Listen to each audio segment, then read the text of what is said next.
Jusqu'à présent, lorsqu'on visionne ce qui a été fait sur le sujet de l'adoption internationale, on remarque que le récit démarre toujours à partir de la guerre de Corée, sans prendre en compte l'histoire de la protection de l'enfance dans sa globalité.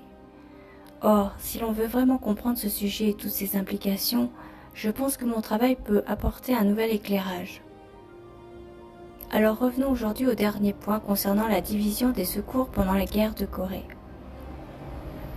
Pourquoi la guerre froide a rendu caduques les dernières mesures de protection qui avaient été prises par l'Union internationale pour éviter aux enfants victimes des bombardements aériens de devenir des orphelins. Après le déclenchement de la guerre, les États-Unis vont tout de suite prendre deux mesures. La première consiste à établir un blocus maritime pour couper le ravitaillement des troupes nord-coréennes au nord de la péninsule. Je cite, « Le président des États-Unis a ordonné le blocus maritime des côtes de Corée. » La mesure dont il s'agit est entrée en vigueur à la date du 5 juillet 1950. J'en ai été informé par une note de l'ambassade des États-Unis. Fin de citation. La deuxième mesure est d'organiser les secours pour venir en aide à la population civile.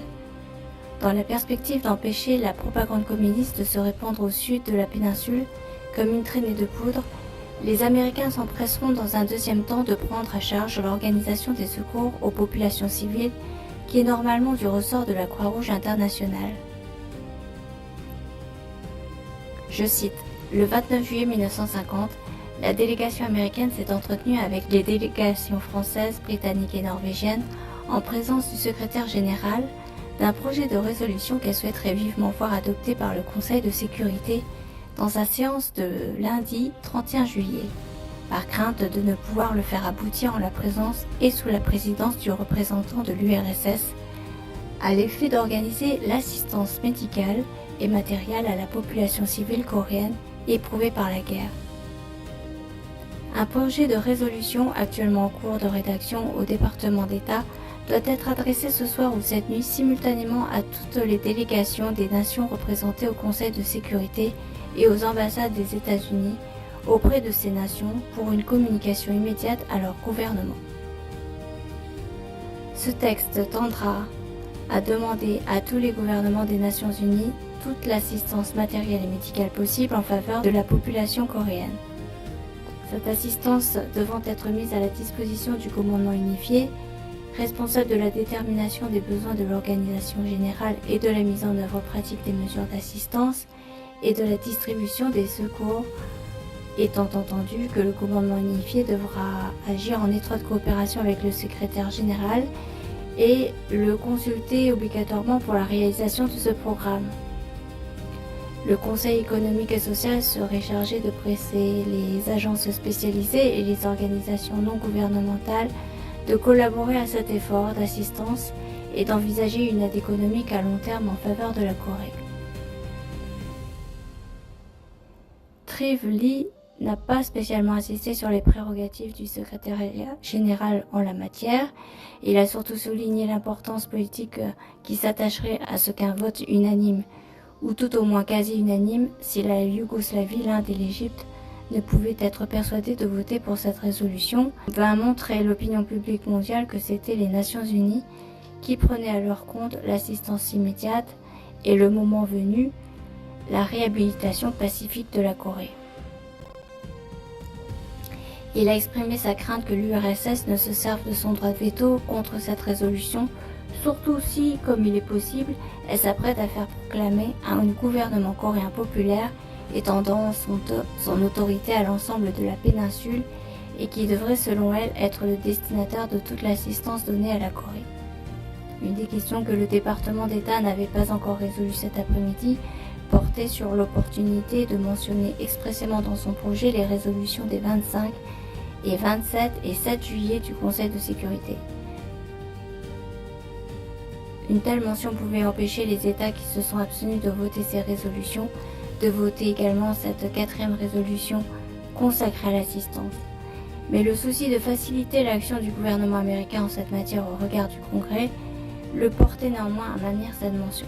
Comme mes collègues britanniques et norvégiens qui devaient signaler à Londres et Oslo l'importance du projet qui va alors être soumis par l'ambassade locale des États-Unis Je serai reconnaissant à votre Excellence de me faire parvenir d'extrême urgence et au besoin par téléphone ces instructions au plus tard pour lundi matin 9h, heure de New York. » Fin de citation.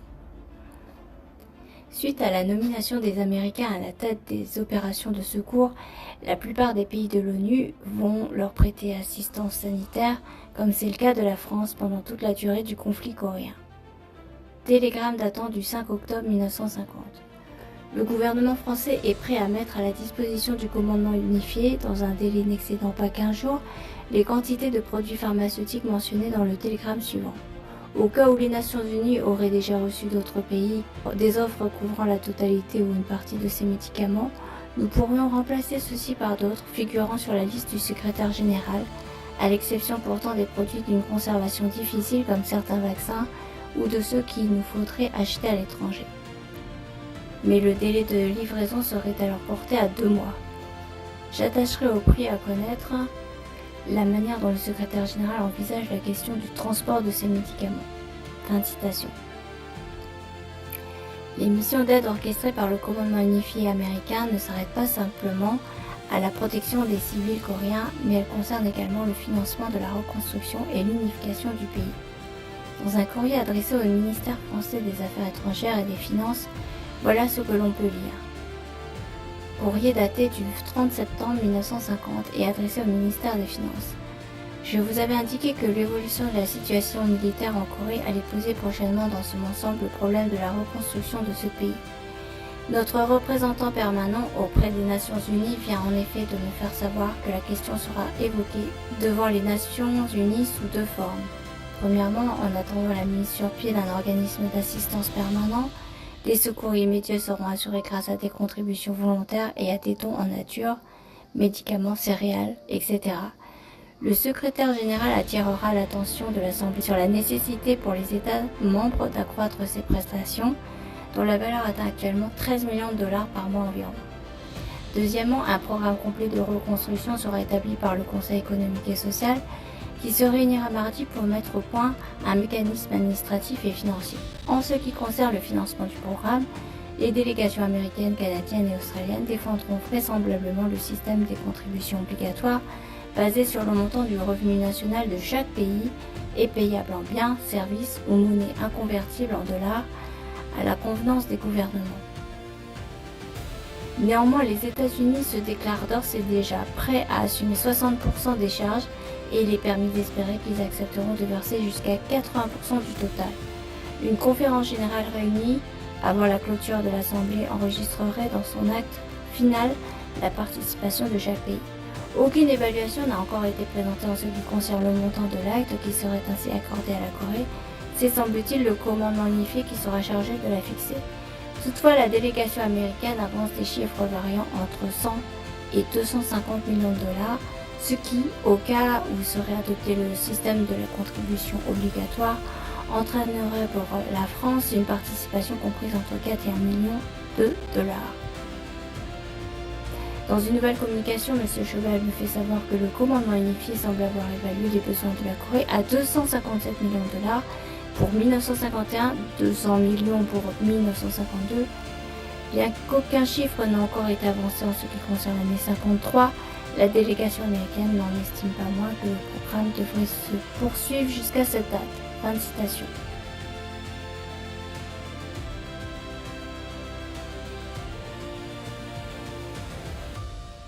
Notons que parmi toutes les missions de secours organisées par les Américains, certaines concernent le sauvetage d'orphelins de guerre, comme c'est le cas de l'opération Kid Icar menée dès la première année du conflit par les GI. Cet événement aujourd'hui commémoré dans l'actuel musée américain des forces de l'air symbolise l'engagement des troupes américaines pendant la guerre de Corée. Je cite, « La pauvreté et les difficultés de la guerre ont laissé de nombreux enfants coréens orphelins et sans défense. Les aviateurs de la 5e force aérienne à Séoul ont décidé de les fournir et de les héberger officieusement. » L'aumônier de commandement, le lieutenant-colonel Russell Blaisdell, le lieutenant-colonel Dean Hess et d'autres soldats américains ont ainsi organisé des opérations pour venir en aide à ces enfants. Blaisdell a sauvé de nombreux orphelins d'une mort quasi certaine en les recueillant dans la rue avec l'aide du sergent-chef Strong et des travailleurs sociaux coréens. Blaisdell s'est également efforcé de leur trouver un abri pour leur prodiguer des soins médicaux en organisant avec S des collectes de dons en argent, en nourriture et en vêtements. Lorsque les forces communistes ont repoussé les troupes de l'ONU vers le sud et ont menacé de prendre Séoul à l'hiver 1950, la population coréenne, en particulier les enfants orphelins, a été confrontée à une crise grave. Blaisdell a tenté plusieurs solutions pour sauver près de 1000 enfants par convoi terrestre et maritime, mais l'aide disponible était limitée. Blaisdell et S élaborèrent alors un plan pour transporter les enfants sur l'île de Jeju-do, une île se trouvant au large des côtes sud-coréennes, où les hommes de S étaient déjà stationnés. Ce plan fut connu sous le nom de l'opération Kitty Car. À l'approche des forces communistes, la détermination inébranlable de Blaisdell porta enfin ses fruits, puisque le colonel Roger, chef des opérations de la 5e armée de l'air, lui trouva 16 avions de transport C-54 pour évacuer les orphelins. Réquisitionnant plusieurs camions au port d'Incheon, Blaisdell organisa le déplacement des orphelins et de tous leurs secouristes vers l'aérodrome Poison de Campo, où l'avion les attendait. Les avions transportèrent les enfants jusqu'à Jeju-do où S prit des dispositions pour les accueillir. Grâce aux contributions des troupes américaines et de nombreux autres acteurs, un orphelinat établi sur place par S pu accueillir encore plus d'enfants. Fin de citation. Le sauvetage des orphelins coréens par l'armée américaine est également honoré en Corée du Sud et l'on peut retrouver facilement sur l'internet des archives relatant l'événement ainsi que l'héroïsme des GI pendant la guerre de Corée. Néanmoins, ces opérations d'assistance et de secours aux populations civiles coréennes menées par les Américains et les Alliés posent la question du rôle joué par la Croix-Rouge internationale. Rappelons qu'à la veille du conflit, il était question pour le comité de faire appliquer les 3 concepts de protection de l'enfance en cas de guerre, c'est-à-dire établir des zones de sécurité neutres contre les bombardements aériens, d'y mettre à l'abri uniquement des enfants parfaitement identifiés grâce au système de plaques d'identification et ce, afin de leur permettre de conserver leur nationalité et de retrouver un jour leurs parents, si ces derniers ont toutefois eu la chance de survivre à la guerre. Pour faire aboutir ce vaste projet, la Croix-Rouge internationale s'appuyait dès le début des années 20 sur un corpus de textes de loi relatifs aux droits de l'enfant, une série de conventions signées par plus de 40 pays et maintes fois remaniées selon les nouvelles menaces que faisait planer une 3e guerre mondiale en Europe. Ce nouvel arsenal du droit international aurait pu être appliqué pendant la guerre de Corée pour limiter le nombre de vrais orphelins, mais alors que s'est-il passé ? Les nombreuses correspondances diplomatiques, à défaut d'apporter une réponse, ont au moins le mérite de relater quelques bilans humains, ainsi que les actions menées par la Croix-Rouge internationale dès le début du conflit.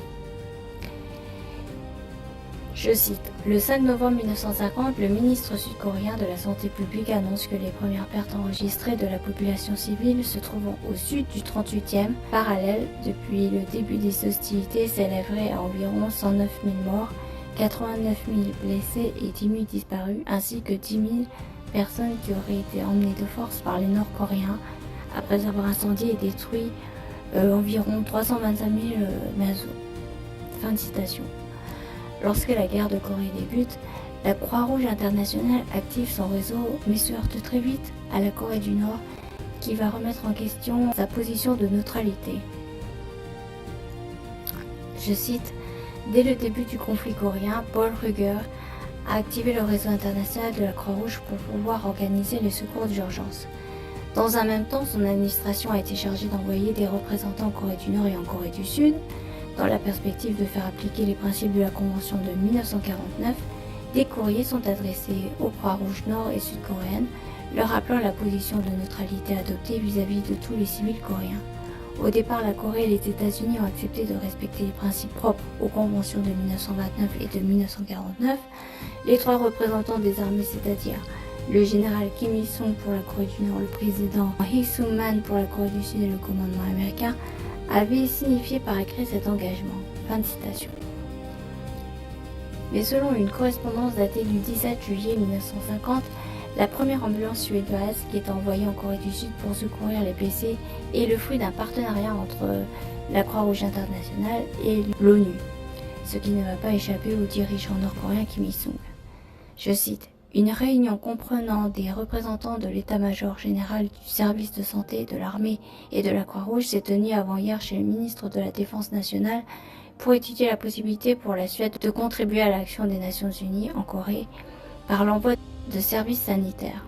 D'après le ministre, cette assistance pourrait consister soit dans le détachement d'une formation complètement équipée en Suède, ce qui nécessiterait des délais assez longs, soit dans l'envoi de personnel volontaire qui se servirait d'un matériel fourni sur place par les États-Unis.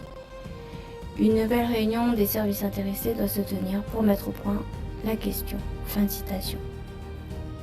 En 1950, après avoir reçu un signal de la part de la Croix-Rouge hongroise demandant de lui faire parvenir toutes sortes de produits de première nécessité pour les envoyer en Corée du Nord, le comité de la Croix-Rouge internationale rassemble et envoie des tonnes de médicaments à Budapest et affirme au comité les avoir bien expédiés. Cette nouvelle laisse entendre que le réseau serait viable et que les programmes zones de sécurité dans la partie nord de la Corée seraient en cours de projet. Cependant, la Croix-Rouge hongroise annoncera quelques temps plus tard que les médicaments n'ont jamais pu être acheminés en Corée du Nord. Le comité prendra finalement conscience que tous les secours qui transitent par le siège de Genève seront automatiquement bloqués à la frontière nord-coréenne par l'administration de Kim Il-sung et non par les communistes russes et chinois. À partir de ce constat, la Croix-Rouge internationale change d'objectif et concentre tout sur son rôle de médiateur de la paix entre les Américains et les Nord-Coréens, qui réfute de toute manière l'idée que des enfants en bonne santé puissent appartenir à une catégorie non combattante en temps de guerre. Combien de temps la Croix-Rouge internationale a-t-elle mise avant de comprendre que la guerre froide venait de faire voler en éclats tous les concepts de la protection de l'enfance en Corée?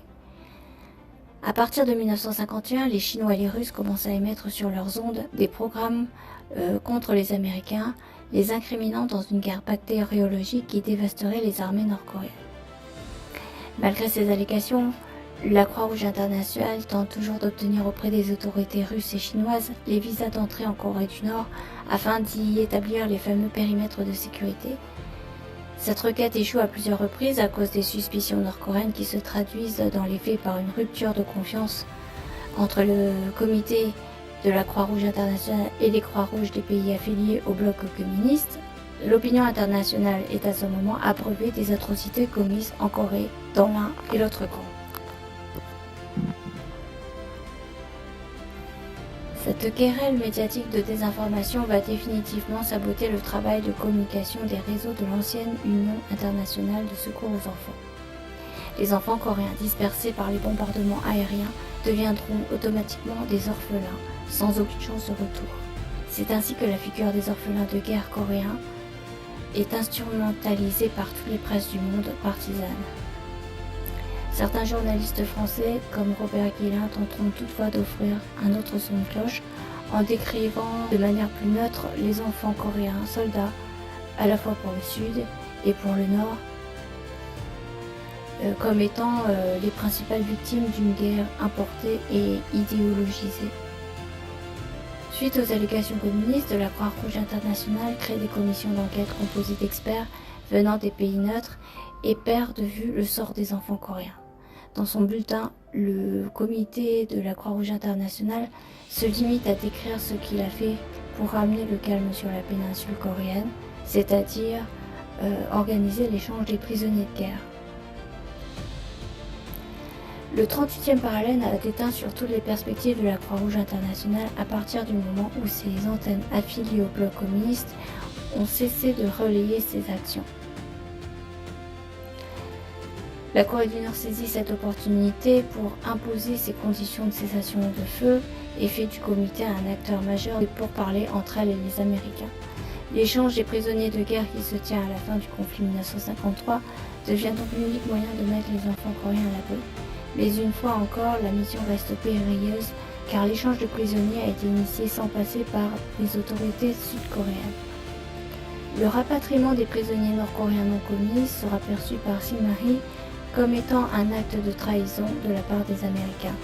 Des manifestations éclatent et des révoltes de prisonniers se multiplient dans les camps aménagés au sud. Des évasions massives sont organisées afin de disperser les prisonniers nord-coréens patriotes dans la foule. Face à ces nouveaux remous, la Croix-Rouge internationale maintiendra jusqu'au bout son rôle d'arbitre de l'armistice coréenne et aura même recours à des petits questionnaires pour savoir quels prisonniers souhaitent ou non être rapatriés en Corée du Nord. Même si cette dernière mission diplomatique semble éloignée des premiers objectifs, l'échange de prisonniers aura permis, dans le cas de la guerre de Corée, de faire signer une trêve, en plus de restituer aux familles coréennes ainsi qu'étrangères des fils combattants dont elles n'avaient plus eu aucune nouvelle. Nous en avons terminé avec la deuxième partie de ma thèse. Je vous remercie d'avoir écouté et à bientôt.